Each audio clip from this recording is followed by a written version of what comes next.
আসসালামু আলাইকুম। আবার আমি ফিরে এসেছি আপনাদের মাঝে। আপনারা অনেক অনুরোধ করেছেন পোস্ট মডার্ন পিরিয়ড নিয়ে কিছু বলতে, এজন্য আমি আবার আসলাম আপনাদের মাঝে। ঠিক আছে, তো এই পিরিয়ডে আপনারা পড়তে পারেন হ্যারল্ড পিন্টার।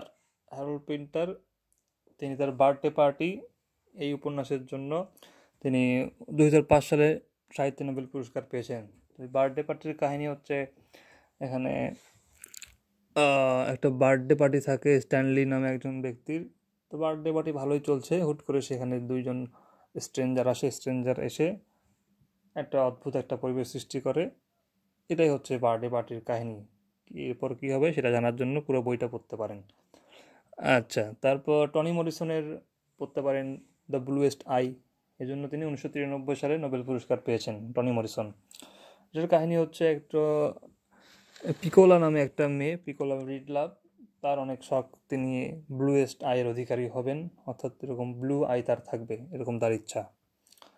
তো এই জন্য তিনি বিভিন্ন কাজকর্ম করেন, এটা করার জন্য যা যা করার আগে করতে চেষ্টা করেন আর কি। এই যে তার যে সিকিউরিটি, সামাজিক ইনসিকিউরিটি, তার সমাজের প্রতি মানুষের ভাব যে সুন্দর হতে হবে মানুষকে, এটাই তিনি তুলে ধরছেন টনি মরিসন। 1993 সালে এই জন্য নোবেল পুরস্কার পেয়েছেন দ্য ব্লুয়েস্ট আই। বরিস পেস্টারনাক তিনি 1958 সালে সাহিত্য নোবেল পুরস্কার পেয়েছেন ডক্টর ঝিভাগো লেখে তিনি 1958 সালে নোবেল পুরস্কার পেয়েছেন, কিন্তু তিনি নোবেল পুরস্কার নিতে পারেননি। রাশিয়ার চাপে তাকে এই নোবেলটা ফেরত দিতে হয়। আচ্ছা, তারপর আনিতা দেশাই থেকে পড়তে পারেন গেমস অফ টুয়াইলাইট। এখানে রভি নামে একটা ছেলে, সে হাইড অ্যান্ড সিক খেলায় লুকিয়ে পরে সে এমন লুকায় তাকে কেউ খুঁজে পায় না, সবাই বাসায় চলে যায়। তো এই যে সে খেলা জেতার পরে তার আনন্দ নাই কোনো, এটাই তার আর কি, মানে যে জয়টা আনরেকগনাইজড থেকে গেল, এটা এখানে বলছে যে এটা দ্বারা কবি অন্য একটা মেটাফরিক্যাল অর্থ বুঝিয়েছেন।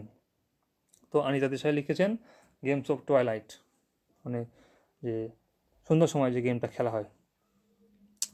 এরপর অমিতাভ ঘোষ থেকে পড়তে পারেন দ্য শ্যাডো লাইন্স, অর্থাৎ দেশ বিভাগের যে লাইনটা আছে, একটা লাইন দ্বারা যে এরকম কয়েকটা দেশকে বিভক্ত করা হলো, শ্যাডো লাইন, এটাকে তিনি শ্যাডো লাইন বলে বলেছেন। অর্থাৎ ম্যাকমোহন লাইন, তারপরে এদিকে লাইন অফ অ্যাকচুয়াল কন্ট্রোল, এগুলো যে লাইনগুলো আছে এগুলো হচ্ছে দ্য শ্যাডো লাইন্স।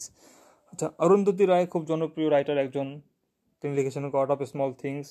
এর মানে হচ্ছে যে ইন্ডিয়ার যে আর কি জাতপাত, এগুলো অনেক ছোট ছোট জিনিস, তো এগুলো নিয়েই তাদের ধর্মগ্রন্থে বিভিন্ন কথা বলা আছে, বা মানুষ এটাকে বড় করে দেখে, ভুলভাবে বোঝে। তো তিনি বলেছেন যে হচ্ছে তাদের গডটা অনেক স্মল থিংয়ের গড হবে অনেক বড়, তার চিন্তাভাবনা অনেক বড় হবে, তো এরকম ছোটোখাটো চিন্তাভাবনা তার থাকবে না, এরকমটা আর কি সমালোচনা করেছেন আর কি। তারপর the ministry of utmost happiness তিনি লিখেছেন। তো সেখানে ওই যে একজন ট্রান্সজেন্ডার ওম্যান এবং একদম কাশ্মীরের একজন মহিলার কাহিনী হচ্ছে the ministry of utmost happiness. এরপর পড়তে পারেন ড্যান ব্রাউন, এখান থেকে Vinci code, angels and demons, just একটু মনে রাখবেন খালি, অতটা আসার কথা না। তারপর জেকে রাউলিং থেকে পড়বেন হ্যারি পটার, এটা কিন্তু অনেক ছোটোবেলায় সবাই দেখছে, হ্যারি পটার লিখেছেন জেকে রাউলিং। তারপর আপনি কিরণ দেশাই পড়তে পারেন, অনিতা দেশাইয়ের সম্ভবত বোন হবে কিরণ দেশাই। এই কিরণ দেশাই লিখেছেন দ্য ইনহেরিটেন্স অফ লস। এখানে যে আপনার নেপালের যে গোর্খা আন্দোলন ছিল, অর্থাৎ তারা আলাদা একটা গোর্খাল্যান্ড চায়, সেই গোর্খাল্যান্ডের কাহিনী, এবং একটা মেয়ে থাকে সাই, অরফ্যান গার্ল, তার কাহিনী এখানে ফুটে উঠেছে। অর্থাৎ সবাই বংশগত সূত্রে শুধু তার ক্ষতিগুলোই তারা পেয়েছেন আর কি। এখান থেকে এই নামটা হয়েছে দ্য ইনহেরিটেন্স অফ লস, লিখেছেন কিরণ দেশাই। আর এদিকে পড়তে পারেন ভিএস নাইপাল পড়তে পারেন। ভিএস নাইপাল, তার থেকে দ্য ইনিগমা অফ অ্যারাইভাল, অর্থাৎ ইংল্যান্ডে তিনি গেল, একজন ইমিগ্রেন্ট হিসেবে ইংল্যান্ডে গেল, তার যে এক্সপিরিয়েন্স সেটাই তিনি তুলে ধরেছেন the enigma of arrival. The mask of Africa পড়তে পারেন তার, এখানে আফ্রিকার বিভিন্ন দেশ ঘুরে বিভিন্ন সংস্কৃতি, তাদের রিলিজন, এসব নিয়ে তিনি ভ্রমণ করেছেন। আর আর এই দুটো পড়লে হবে ভিএস নাইপাল থেকে, the enigma of arrival, the mask of Africa, VS Naipaul থেকে।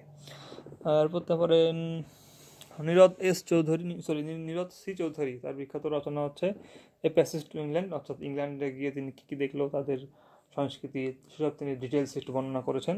এটাই হচ্ছে a passage to England. A passage to India কিন্তু আবার লেখছে ওইদিকে আমাদের ছোটো ভাই, তার নাম কি, তার নাম হচ্ছে এম ফরস্টার।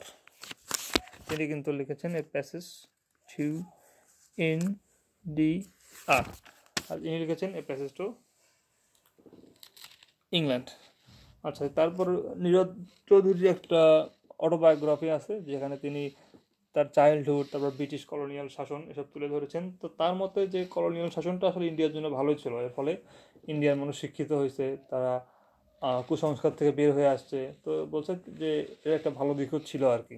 এটা তিনি তার অটোবায়োগ্রাফিতে তুলে ধরেছেন, যেটার নাম হচ্ছে the autobiography of an unknown Indian. তো পোস্টমডার্ন থেকে আসলে খুব বেশি পড়ার নাই, এগুলো পড়লেই হবে, এগুলো খুব কম আসে আর কি, মাঝে মধ্যে দুই একটা দেয় আর কি। এ পর্যন্তই, এটুকু পড়লেই কমন পাবেন। Until then, by.